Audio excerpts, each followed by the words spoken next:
에스겔서를 읽어보신 분 계신가요 여기?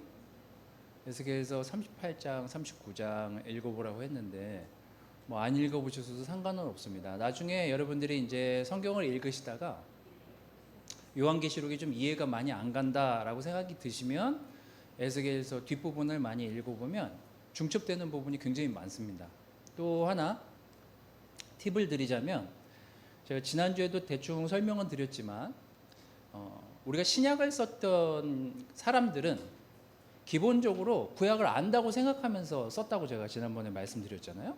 그냥 기본 전제하에 구약에 있는 내용 너희들도 알지 라는 전제하에 신약을 기록했기 때문에 사실 구약하고 신약하고 굉장히 연결성이 많습니다. 그래서 구약을 잘 모르면 이 신약을 해결하기가 굉장히 어렵습니다. 그래서 구약을 좀 많이 읽고 생각하고 큐티하시다 보면 어느 순간 이렇게 겹치는 부분들이 나옵니다.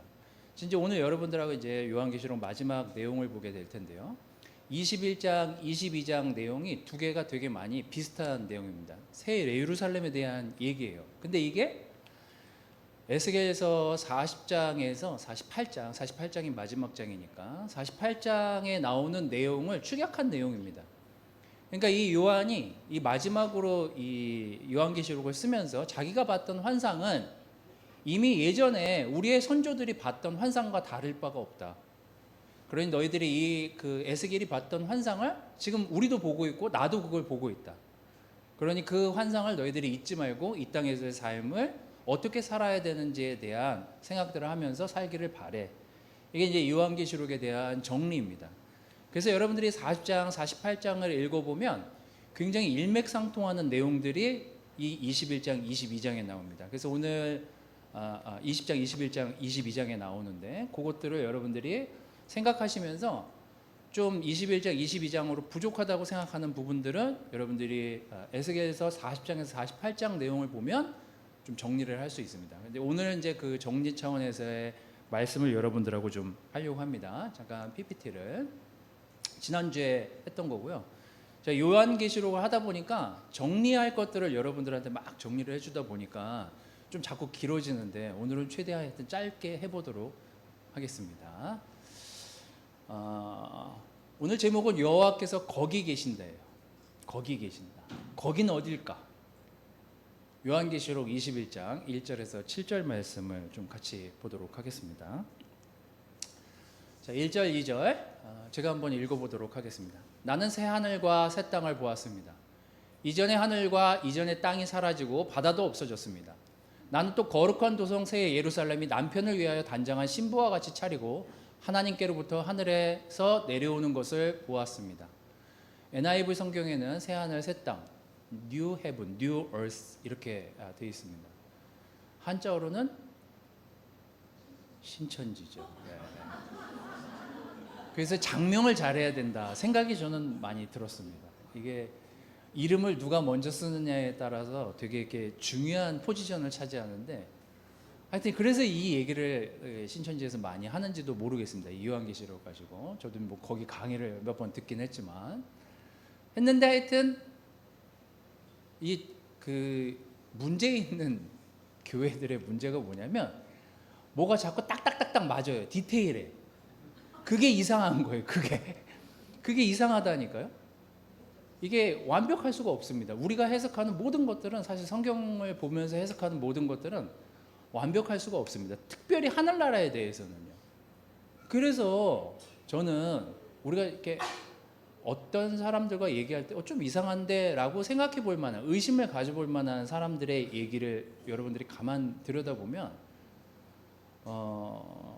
천국에 대한 이 구절 보고 그런 책들이 있잖아요. 왜 천국에 다녀온 사람들 얘기 뭐 그런 책들이 예전에 한번 유행이 굉장히 돌았던 적이 내가 본 천국 맞아 이름도 생각나 그런 거 봤다니까 뭐 어쩔 수 없잖아요. 우리가 봤다는데 뭐라 그러겠어요. 근데 이제 그거는 좀 퀘스천을 왜냐면 그거 되게 주관적인 거거든요. 보실 수 있죠. 저처럼 이렇게 음악 듣다가 이렇게 잠깐 어디 갔다 올 수는 있죠. 꿈에서. 하지만 그게 하늘의 모습이라고 표현할 수는 없잖아요. 천국의 모습이라고 표현할 수는 없잖아요. 이제 요한이 본 이 하늘나라에 대한 이야기들은 오늘 우리에게 어떤 의미를 시사하는지, 또 우리가 그걸 어떤 의미로 해석하고 받아들이고 우리 삶에 적용해야 되는지, 그런 것들을 여러분들이 이 요한계시록을 보면서 정리하는 게 우리가 해야 될 숙제라는 생각이 들었습니다. 잘 보십시오. 나는 또 거기 거룩한 도성 새 예루살렘이라고 했잖아요. 제가 이 다음 페이지에 정리는 했지만, 거룩한 도성과 새 예루살렘은 같은 곳일까요? 다른 곳일까요? 문장 자체상 같은 곳입니다. 나는 또 거룩한 도성 새 예루살렘이 이렇게 표현했잖아요. 두 개는 같은 표현이에요. 새 예루살렘은 도성을 얘기하고 있습니다. 그 도성은 어디겠어요? 하나님의 성전을 이야기할 수 있겠죠.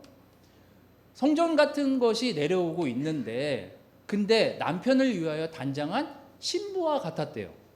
그 도성이, 내가 본 그 하늘에서 내려온 그 도성이 신부와 같았대요. 그게 하나님께로부터 하늘에서 내려오는 것을 보았습니다. 자, 9절 10절을 보도록 하겠습니다. 자, 여기도 이제 나오는데, 일곱 천사가 마지막 때에 일곱 재난이 가득 담긴 일곱 대접을 가졌는데, 그 가운데 하나가 나에게로 와서 말하기를, 이리로 오너라. 어린 양의 아내인 신부를 너에게 보여주겠다 하고 나를 성령으로 휩싸서 크고 높은 산 위로 데리고 가서 하나님께로부터 하늘에서 내려오는 거룩한 도성 예루살렘을 보여주었습니다. 자, 그러면은 우리가 지금 읽고 있는 이 9절에서의 거룩한 도성은 우리 눈에 보일까요? 보이지 않을까요? 실체가 아니에요. 보이진 않습니다. 하지만 신부와 같았대요. 어린 양의 아내인 신부를 너에게 보여주겠다라고 했는데, 그게 보니까 도성 같은 게 내려오고 있어. 그게 지금 요한이 보고 있는 환상입니다. 21장 뒷부분에 이제 나오는 내용들 중에 또 예수님에 대한 표현이 이렇게 나옵니다. 또 12대문은 12진주로 되어 있는데, 그 대문들이, 제가 좀 빠른가요? 안 빠르죠? 네. 각각 진주 한 개로 되어 있습니다. 이건 우리가 아니라 예수님에 대한 표현이에요.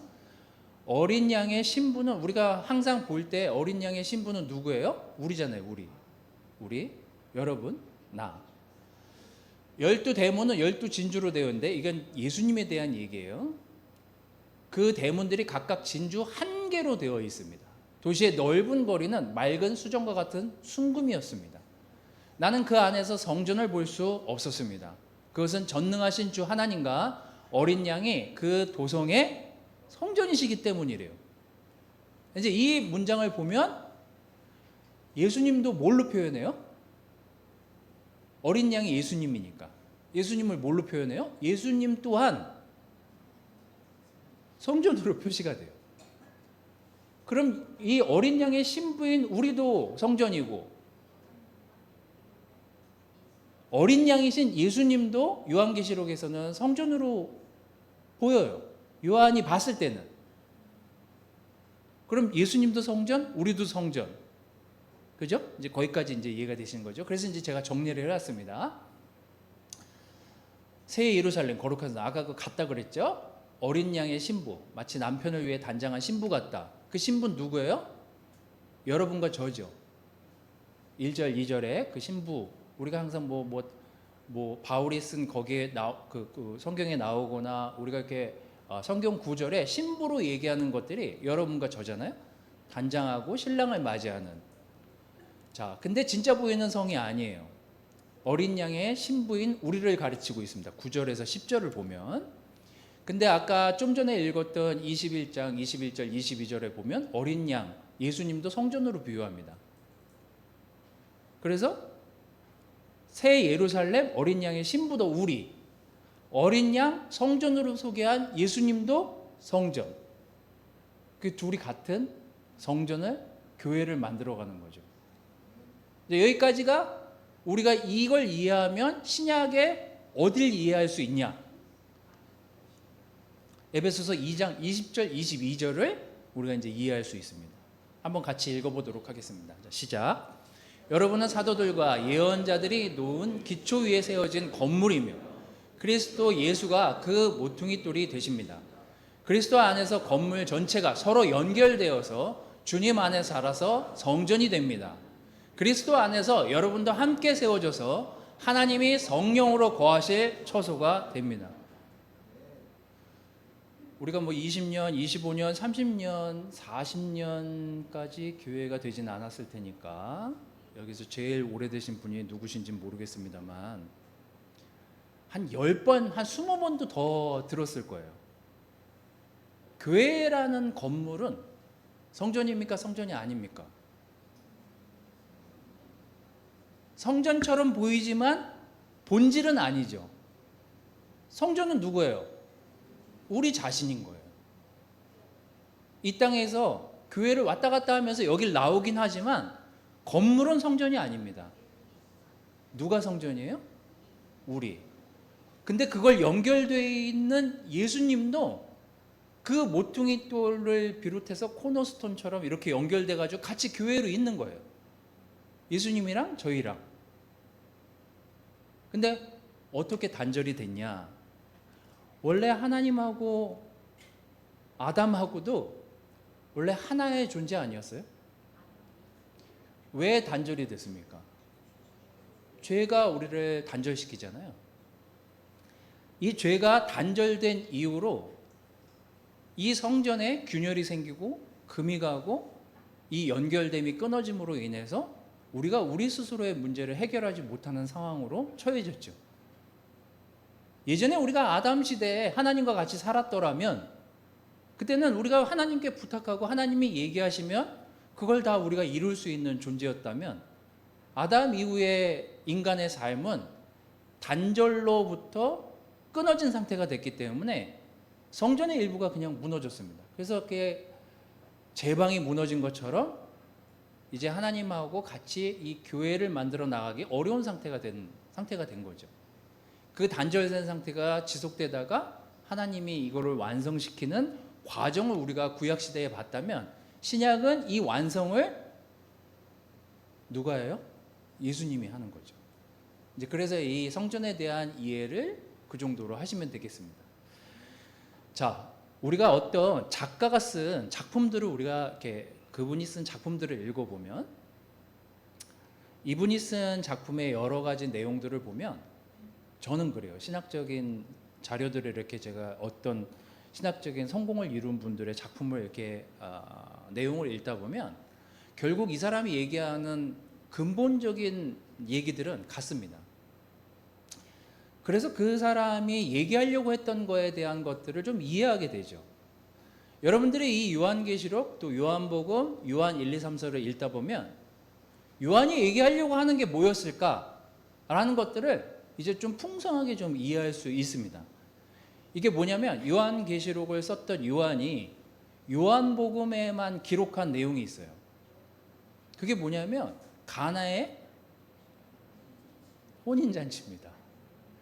이제 제가 이거 읽다가 여러 번역 성경들을 이렇게 읽다 보면 간혹 이해가 안 되는 내용들이 나와요.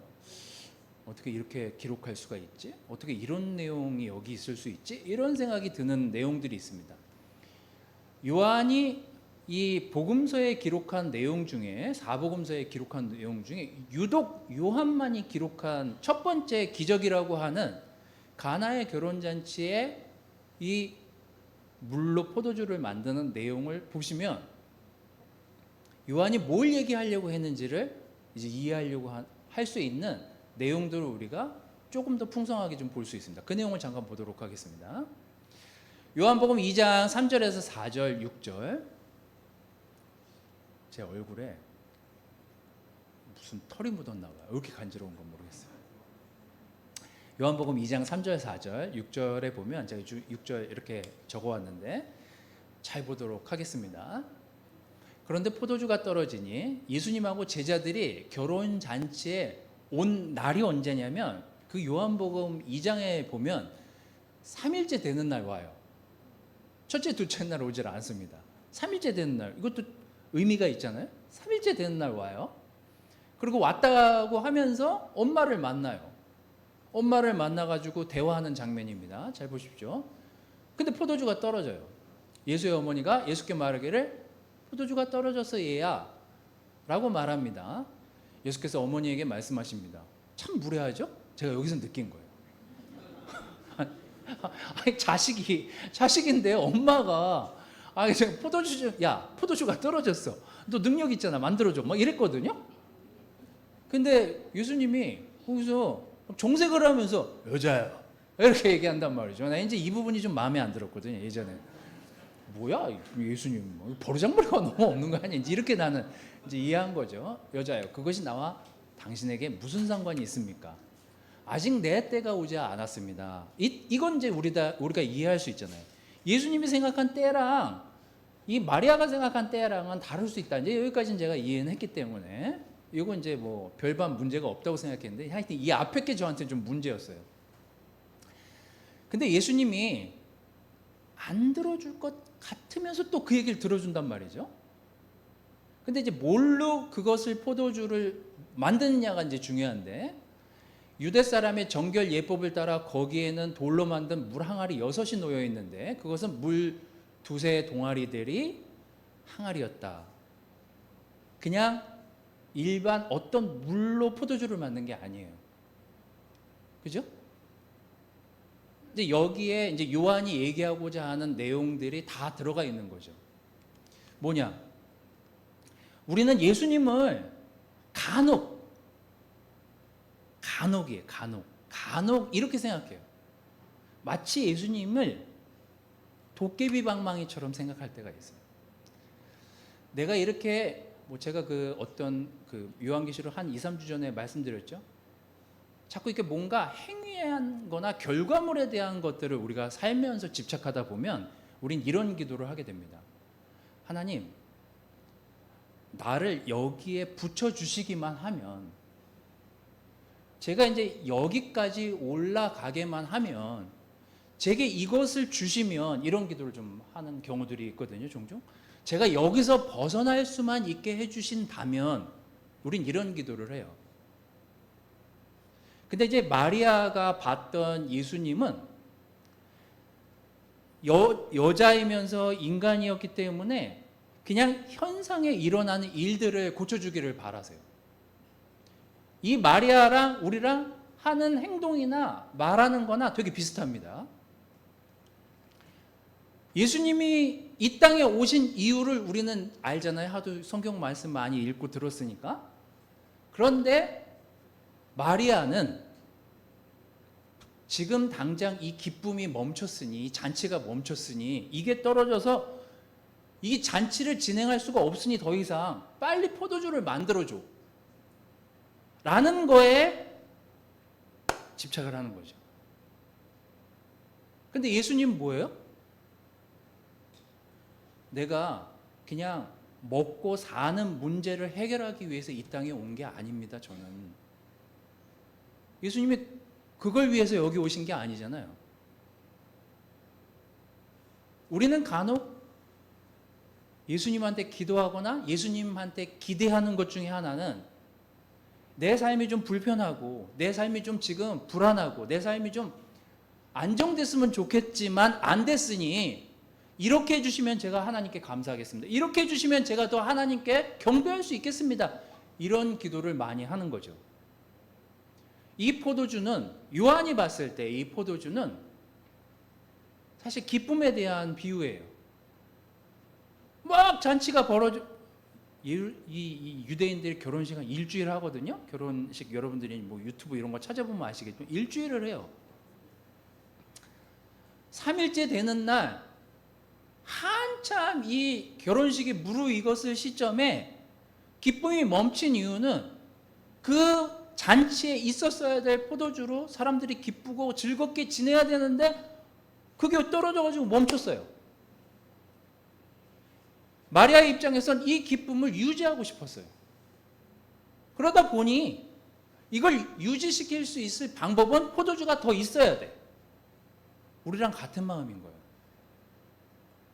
난 이 땅에 살면서 기쁨이 멈추면 안 되는데, 난 정말 오래 건강해야 되는데, 난 정말 돈을 많이 벌어야 되는데, 난 직장에서 승승장구하면서 좀 잘 나가야 되는데, 이게 이제 우리 마음이잖아요. 이 땅에 살면서.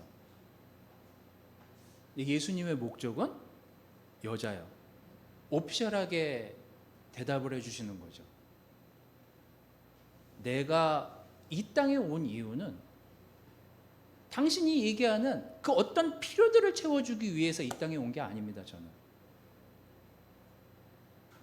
하나님이 나를 이 땅에 보내신 이유는 나와 단절된 인간들의 죄를 다시금 연결하기 위해서 내가 이 땅에 오게 된 거라고. 그래서 요한복음에 때라는 표현이 한 7번 정도 나옵니다. 여러분들이 이렇게 때를 찾아보면 대부분 다 예수님의 십자가를 연결짓고 있어요. 그래서 요한복음 여러분들이 읽어보시면 아직 내 때가 오지 않았습니다. 그러면 예수님이 생각한 그때는 이 사람들이 생각하는 그때 뭐 빵 주십시오, 물건을 주십시오, 저를 여기에 완쳐 주십시오, 저기에 저 정도 되면 내가 이 정도 부를 가지면 그때가 아닌 거예요. 근데 자꾸 우리는 이 땅에 살면서 예수님과 다른 때를 생각하고 있는 거죠. 예수님은 우리에게 내 때는 내가 십자가 위에서 십자가를 지고 그리고 너희들하고 다시 너희들의 죄의 문제가 해결됐을 그때 이 모든 것들이 완전해질 것이다. 그걸 이야기하고 있습니다. 오늘 요한복음뿐만 아니라 요한계시록을 보면서 우리가 그 새 예루살렘에서 요한이 봤던 게 뭘까를 생각하면 결국 우리가 단절됐던 그 모든 것들을 연결시켜 줄 수 있는 분은 예수님밖에 없는 거죠. 왜 예수님밖에 없습니까? 밑에 나오잖아요. 유대 사람의 정결 예법을 따라 거기에 돌로 만든 물 항아리 6이 놓여 있는데 그것은 물 2-3 동아리들의 항아리였다. 유대인들이요, 그 아브라함 이후부터 자기네 집을 드나들 때마다 하는 행동이 뭐였냐면 자기 집 앞에 기도하면서 성수 같은 걸 항아리에 담아놔요. 죄를 해결할 수 있는 방법이 그 방법이라고 생각하는 거예요. 들어갈 때 손을 씻고 발을 씻고 딱 그 항아리에 담긴 그 물만 쓸 수 있어요. 그게 정결 예법이에요. 그래서 그 문을 통과하면 자기 죄가 씻겨진 거라고 생각해요. 근데 그게 됩니까? 우리가 막 몸을 열심히 씻으면 우리 죄가 해결이 돼요? 그럼 매일매일 아침 저녁 한 30번씩 씻지. 그러면 그렇게 씻어도 해결이 안 된다는 걸 알았어요. 그래서 예수님이 포도주를 만드는 그 물을 어디 걸 썼냐면 이 정결예법에 있는 그 항아리에 있는 물을 씁니다. 너희들의 그 물로는 너희 죄를 해결할 수가 없다. 그럼 이제 요한이 얘기한 버르장머리 없는 이 문장이 해결이 됩니다. 예수님이 되게 오피셜하게 마리아에게 내가 온 이유에 대한 것들을 공식적으로 설명하는 자리였던 거죠. 그래서 마태복음 26장 27절 28절에 이 포도주가 담긴 내용에 대한 의미를 우리는 성찬을 하면서 이제 이해할 수 있는 거죠. 모두 돌려가며 이 잔을 마셔라. 이것은 죄를 사하여 주려고 많은 사람을 위하여 흘리는 나의 피, 곧 언약의 피다. 내가 너희에게 말한다. 이제부터 내가 나의 아버지의 나라에서 너희와 함께 새 것을 마실 그날까지 나는 포도나무 열매로 빚은 것을 절대로 마시지 않을 것이다. 포도주가 가지고 있는 진정한 의미인 그 포도의 색깔이 가지고 있는 진정한 성찬을 할 때의 그 의미를 내가 그 예수님의 살과 피를 떼고 마심으로써 다시금 내 죄가 내 스스로 해결할 수 없다는 것을 인정하는 자리, 그게 곧 성찬인 거죠. 그래서 여러분이 매주 하고 있는 그 성찬과 포도주를 떼면서 우리가 해야 될 일은 뭐예요? 나 스스로는 내가 구원의 자리에, 은혜의 자리에 있을 수가 없구나. 그래서 성찬이 되게 중요한 거예요. 그래서 매년이 아니라 매주 우리가 예수님을 기억하고 기념하는 거죠. 그래서 여러분들이 성찬을 할 때, 물론 성찬을 하시는 분의 메시지도 너무 중요하지만 거기에 담긴 내가 이 떡과 잔을 마시면서 무엇을 생각해야 되나? 그래서 저는 신앙인은 하나님을 믿는다는 것, 예수님을 믿는 사람이라고 한다면 전 이제 은혜도 생각해야 되겠지만, 여러분들이 은혜도 생각해야 되겠지만, 살면서 좀 약간의 예수님한테, 이 표현이 맞는지는 모르겠습니다. 여러분들이 잘 해석하십시오. 약간의 뻔뻔함이 좀 필요해요. 이걸 그냥 좌절할 게 아니라 다시 그 자리로 와서 제 삶이 이럴 수밖에 없네요. 예수님, 제가 이 잔을, 이 떡을 뗄 수 있는 사람이 아닌데 매주 내가 당신께 다시 이렇게 오네요. 그냥 죄송한 마음뿐입니다. 하지만 저를 은혜로서 다시 살게끔 도와주십시오 하는 마음으로 사실 포기하지 않는 게 중요해요. 크리스천 삶은. 에라 모르겠다, 이게 되게 쉬운 것 같고 별거 이게 아닌 것 같지만 제가 해봤잖아요. 예수님도 편하고 저도 편할 방법은 예수님도 저를 안 보고 저도 예수님을 안 보는 거 외에는 할 수 있는 방법이 없는 것 같아요. 그러고서 스스로 걸어서 교회를 나갔거든요. 20대 초반에. 근데 그럼 제가 더 나아지고 막 제가 더 막 잘 살고 기쁘고 행복해야 정상이잖아요. 그렇게 안 되더라는 거예요. 제가 이제 지나고 나서 생각해 보니 그래요. 그래서 여러분, 이게 좀 여러분들한테 뭐 어떻게 들릴지 모르겠지만, 하나님, 제가 그냥 다시 이 자리에 올 수밖에 없네요. 하나님, 제가 다시 이 자리에, 부끄럽지만 제가 다시 이 자리에서 당신에게 은혜를 구할 수밖에 없는 삶을 사네요. 이러고 와서 앉아 계신 게 정상인 거예요. 그래서 저는 포기하지 않았으면 좋겠어요. 우리의 제자 삶에 좀 뭔가 자꾸 넘어지는 부분이 있다 하더라도 그걸 자꾸 돌아와서 무릎 꿇고 하나님한테 내려놓고 다시 시작하는 그 힘이 우리한테 필요한 거지. 에이, 안 돼. 안 돼. 나는 안 돼. 글러먹었어. 이게 이제 사탄이 이제 우리에게 간혹 우리를 넘어뜨리고 움직이지 못하게 하는 근원이 되거든요.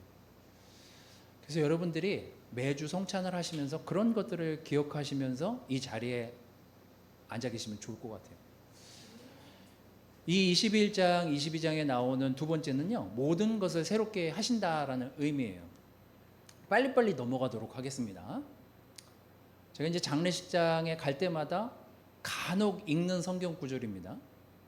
그들의 눈에서 모든 눈물을 닦아주실 것입니다. 새 하늘에는 이런 게 없대요. 우리가 가고자 하는 그곳에는 다시는 죽음도 없고 슬픔도 울부짖음도 고통도 없을 거래요. 이전 것들이 다 사라져 버렸기 때문입니다. 그때 보좌에 앉으신 분이 말씀하셨습니다. 보아라, 내가 모든 것들을 새롭게 한다. 또 말씀하셨다. 기록하여라. 이 말은 신실하고 참되다. 21장 6절 7절. 이게 22장에도 똑같이 나오거든요.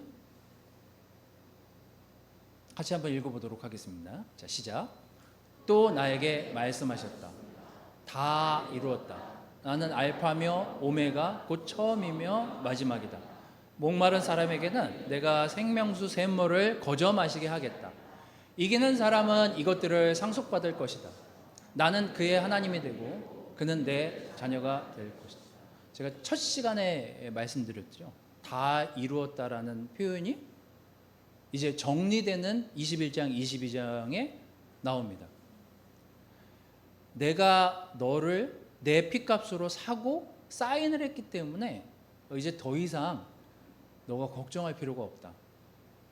내 피값을 주고 샀기 때문에, 내가 이뤘기 때문에 너는 이 땅에서 견뎌내고 그 믿음을 지키려고 노력하며 살아라. 그렇게만 한다면 이제 내가 먼 훗날 너가 이 땅에서의 싸움을 이기고 나면 그 승리의 기쁨을 너와 내가 함께 할 것이다. 그래서 저는 우리 모두 견디는 힘이 필요하다는 생각이 듭니다.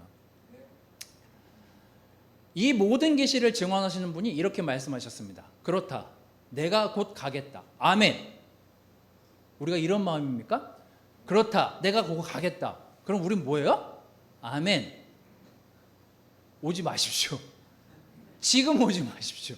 제가 오늘 아침까지 죄를 졌으니 회개를 못했으니 오지 마십시오. 이럴 게 아니라 주님, 제가 부족하지만 주님을 맞을 준비를 하면서 살겠습니다. 언제든지 오십시오.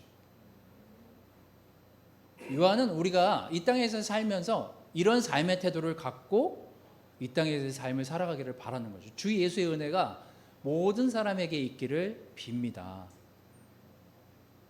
처음이자 마지막.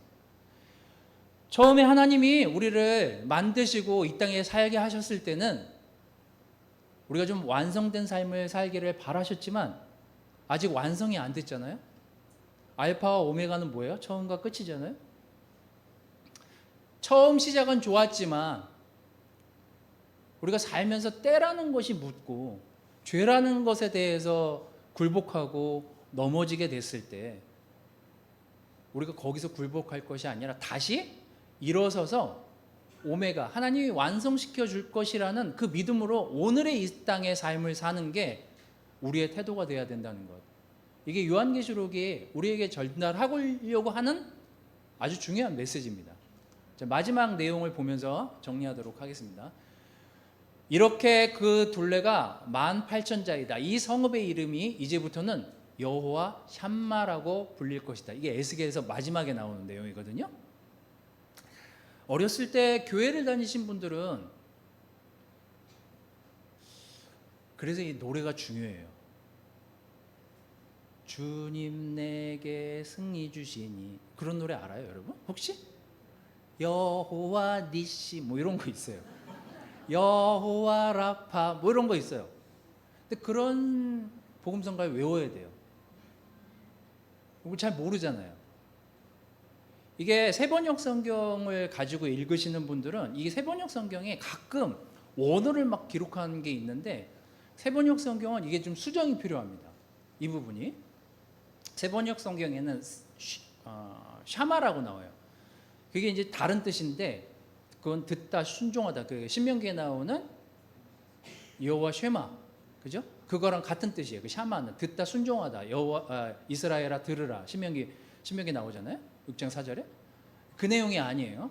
이 샴마라는 뜻은 여호와 샴마, 이게 뭐냐면 거기 계신다는 뜻이에요. 거기 하나님이 이제 거기 너가 있는 그 자리에 계신다라는 뜻이에요. 에스겔에서 그 거룩한 도성과 예루살렘에 대한 막 얘기를 하면서 마지막에 뭐라고 얘기하면 이스라엘아 막 땅을 막 분배해 주면서 거기 에스겔에서 48장에 막 땅 분배하는 얘기가 막 나오면서 마지막에 뭐라고 하냐면 너가 어느 곳에 있든지 내가 거기 너랑 함께 할 것이다. 이게 이제 포인트거든요. 이제 요한계시록의 마지막이 뭐냐면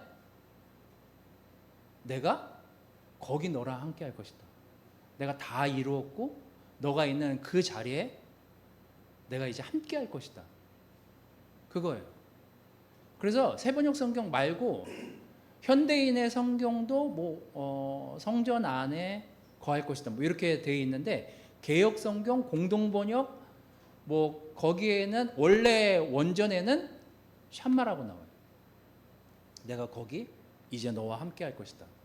요한계시록의 마지막이 이거거든요.